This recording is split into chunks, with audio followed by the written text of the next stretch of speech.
ಚಿರೋಟಿ ರವೆ ಚಪಾತಿ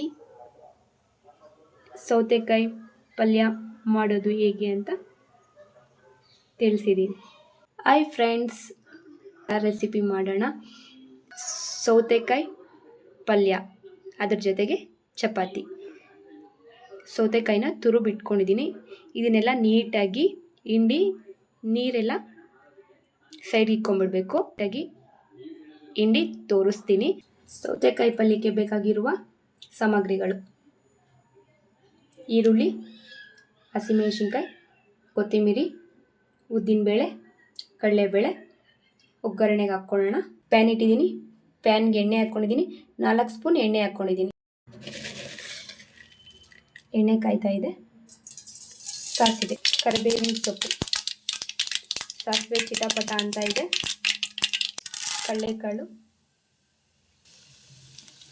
ಉದ್ದಿನಬೇಳೆಕಾಳು. ಈ ಉದ್ದಿನಬೇಳೆಕಾಳು ಕಡಲೆಬೇಳೆಕಾಳು ನೀಟಾಗಿ ಈ ಥರ ಕಲರ್ ಬರಬೇಕು. ಈ ಥರ ಕಲರ್ ಬಂದರೆ ಚೆನ್ನಾಗಿರುತ್ತೆ. ಈರುಳ್ಳಿ, ಹಸಿಮೆಣಸಿನಕಾಯಿ,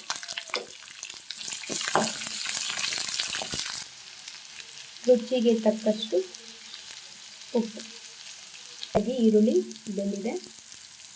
ಇದಕ್ಕೆ ಸೌತೆಕಾಯಿ ತುರುಬಿಟ್ಕೊಳ್ಳೋದನ್ನ ಹಾಕ್ಕೊಳ್ಳೋಣ. ಆಗಲೇ ನಿಮ್ಗೆ ಹೇಳಿದ್ನಲ್ಲ, ಅದು ಸೌತೆಕಾಯಿ ನೀರೆಲ್ಲ ಹಿಂಡ್ಕೊಬೇಕು ಅಂತ.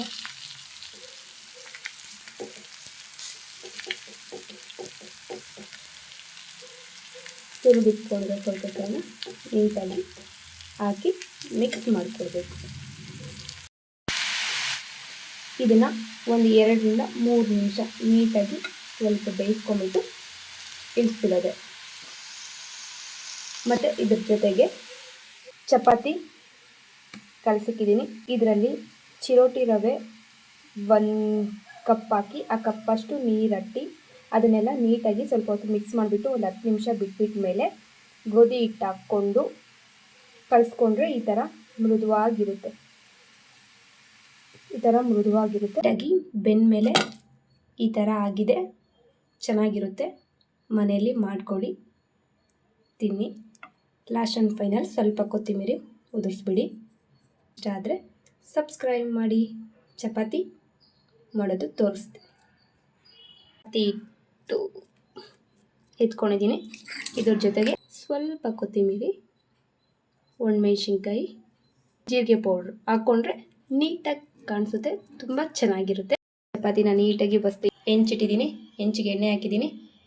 ಈಗ ಅದ್ರ ಮೇಲೆ ಚಪಾತಿ ಹಾಕೋಣ.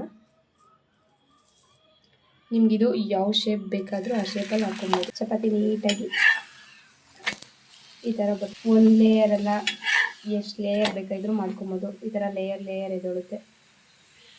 ನೋಡಿ ಮಾಡ್ಕೊಳ್ಳಿ, ತಿನ್ನಿ. ಇಷ್ಟ ಆದರೆ ಸಬ್ಸ್ಕ್ರೈಬ್.